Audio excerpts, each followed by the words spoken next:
सुजाण वाचकांनो, पुस्तक दर्पणमध्ये मी प्राची दामले आपलं सहर्ष स्वागत करते. गुरुपौर्णिमेच्या पवित्र दिवसाच्या निमित्ताने आज एका सत्शिष्याचं चरित्र जीवन गाथा आपल्यासाठी घेऊन आलो आहोत. श्राव्य पुस्तक मालेतला हा आपला पुढचा भाग असणार आहे. पुस्तकाचं नाव आहे जी महाराज. गोंदवलेकर महाराज यांचे सत्शिष्य श्री भाऊसाहेब केतकर यांची ही जीवनगाथा आहे. याचं संकलन गो जामकर यांनी केलेलं असून कथन भाऊसाहेब केतकर करतायत अशी कल्पना या पुस्तकामधून मांडलेली आहे. ब्रह्मचैतन्य महाराजांविषयी असलेला आत्यंतिक जिव्हाळा आणि संपूर्ण शरणागती यांमुळे सामान्य प्रापंचिकासाठी गुरु आज्ञा पालनाचा आदर्श म्हणजे श्री भाऊसाहेब केतकर होते. ते कसे हे आपल्याला या पुस्तकातून लक्षात येईल. श्रीराम. सुजाण वाचकांनो, जी महाराज या पुस्तकाचा हा दुसरा भाग. रामनवमी आणि हनुमान जयंती उत्सवाचा आणखीन एक फायदा असा झाला की श्री ब्रह्मानंद बुवांशी गाठीभेटी अधिक होऊ लागल्या. त्यांचेकडून श्री महाराजांच्या संबंधाने अधिकाधिक माहिती ऐकण्यात आली. बुवा श्रींच्या गोष्टी सांगताना तल्लीन होत. परिणाम असा झाला की माझ्याही बोलण्या चालण्यात श्री महाराजांचा उल्लेख वरच्यावर होऊ लागला. माझं मन महाराजमय होऊ लागलं. श्री विद्यानंद सरस्वतींनी ते बरोबर ओळखलं. ते म्हणाले, भाऊसाहेब, तुमच्या मनाचा ओढा श्री गोंदवलेकर महाराजांकडे आहे.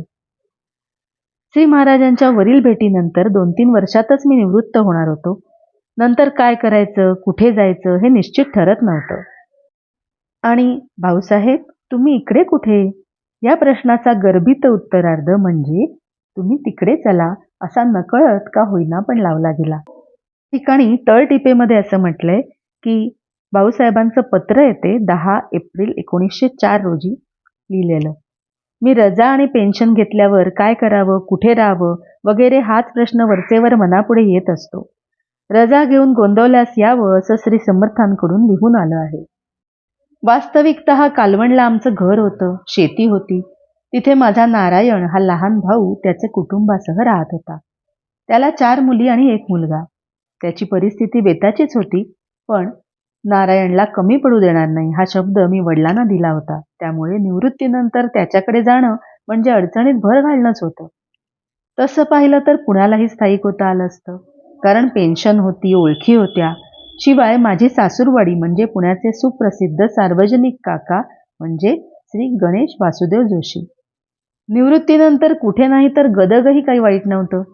एकतर नोकरीचा बराचसा काळ इथे घालवला होता. दुसरं म्हणजे ओळखी चांगल्या झाल्या होत्या. शिवाय मान सन्मान होता.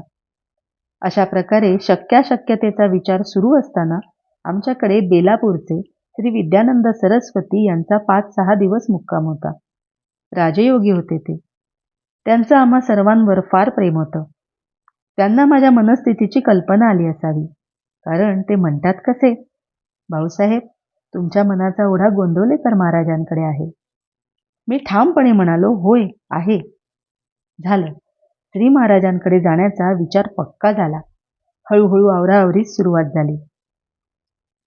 यावेळी मला आणखीन एका गोष्टीची आठवण झाली. ती गोष्ट बहुधा 1901 सालानंतरची असावी. त्याचं काय झालं की मला आणि माझ्या हाताखाली काम करणाऱ्या काही जणांना नोकरीतून सस्पेंड केलं होतं. 6 महिन्यांनी सर्वांना परत कामावर बोलवलं. या 6 महिन्याच्या कालावधीत मी सोडून बाकी सर्व कर्मचारी साहेबांना भेटले होते.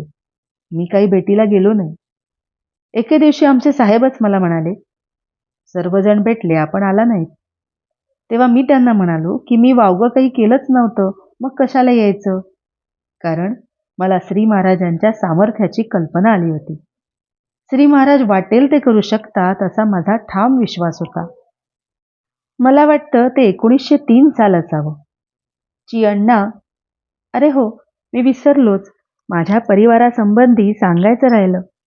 मला कृष्णा, वेणू, दुर्गा, सोनू आणि सुंदरा या 5 मुली आणि 4 मुलगी. पैकी थोरला विनायक म्हणजे अप्पा, नंतर केशव म्हणजे अण्णा, रामचंद्र तात्या आणि गणेश म्हणजे बापू. तर ची अण्णा आजारी असल्याने माझ्याजवळच होता. वार्षिक परीक्षा झाल्यावर बडोद्याहून ची तात्या आणि ची बापू आले. आम्ही सगळे गोंदवल्याला गेलो. माझे खेरीज इतरांना गोंदवलं नवीनच होतं. याच सुमारास श्री रामचंद्र केशव गोखले, मूळचे राहणारे ताम्हणमळ्याचे, पण सध्या मुक्काम सांगलीस असलेले यांची मुलगी अंबू तात्यासाठी सांगून आली. मी त्यांना स्पष्ट सांगितलं की मुलाचं शिक्षण झालेलं नाही आणि माझ्याजवळ पैसा नाही. शिवाय मुलीला प्रथम श्री विद्यानंद सरस्वती, त्यावेळी ते मुंबईस होते, यांना दाखवावी.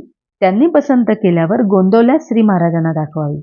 त्यांनी पसंत केल्यास माझी हरकत नाही. श्री गोखलेंनी तसं केलं. प्रथम श्री विद्यानंदांची पसंती आणली आणि 1904च्या फेब्रुवारी महिन्यात ती मंडळी आमच्याबरोबर गोंदवल्यास आली. श्री महाराजांनी मुलीला पसंत केलं. महाराजांच्या आज्ञेप्रमाणे मुहूर्त निश्चित करावा. मी रजेकरता अर्ज करीत आहे असा निरोप मी गोखलेंना दिला. माझ्या पुढे जरा निराळीच अडचण होती. एकतर कामाच्या व्यापातून रजा मिळणं कठीण होतं आणि त्याहीपेक्षा महत्वाची अडचण म्हणजे तात्यापेक्षा थोरला म्हणजे अण्णा, त्याचं लग्न व्हायचं होतं. सुदैवाने लगेच अण्णाचं लग्न श्री भाऊसाहेब पिंपळखरे यांच्या मुलीशी ठरलं. कामाचा व्याप इतका होता की मला स्वतःला अण्णाच्या लग्नाला गोंदवल्यास काही जाता आलं नाही.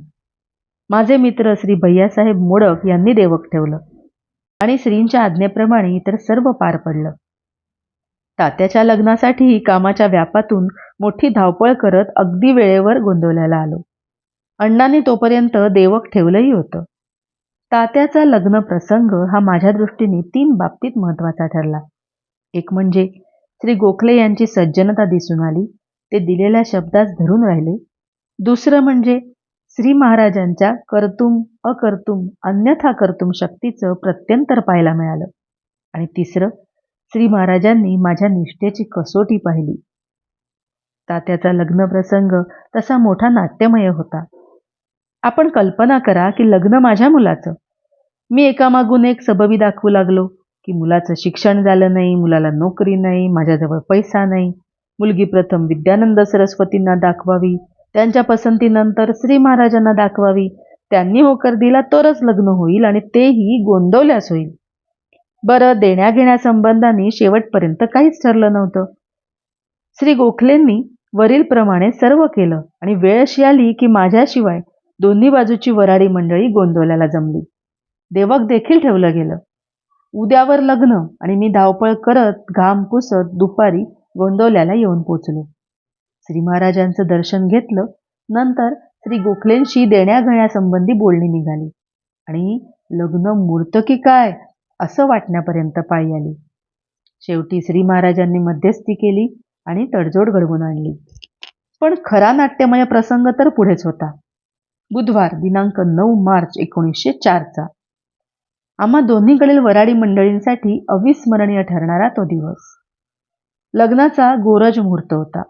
दुपारी जेवणावळी झाल्या. मुलगी गौरी हार पूजू लागली. सगळी मंडळी लग्नपूर्व तयारीत मग्न होती आणि श्री महाराज जेवण झाल्यावर विश्रांतीसाठी त्यांच्या खोलीत गेले आणि दार बंद केलं. लग्नघटिका जवळ येऊ लागली. नवे येऊन ठेपली तरी श्रींच्या खोलीचं दार बंदच. बरं, आम्ही श्री महाराजांचे, मुलगी श्रींनी पसंत केलेली, लग्न त्यांच्याच गावाला, जणू त्यांच्या घरी, तेव्हा श्री महाराजांशिवाय लग्न अशक्य.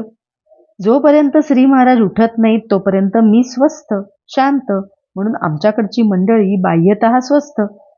नवरी मुलगी 11 वर्षांची, गौरीहार पूजता पूजता पेंगून राहिलेली आणि म्हणून तीही स्वस्थ. पण आपण कल्पना करा, गोखले मंडळी उत्तरोत्तर किती अस्वस्थ होत असतील. शेवटी त्यांनी मला विचारलं, लग्नाची वेळ जवळ येत चालली आणि आपल्याकडे काहीच हालचाल नाही.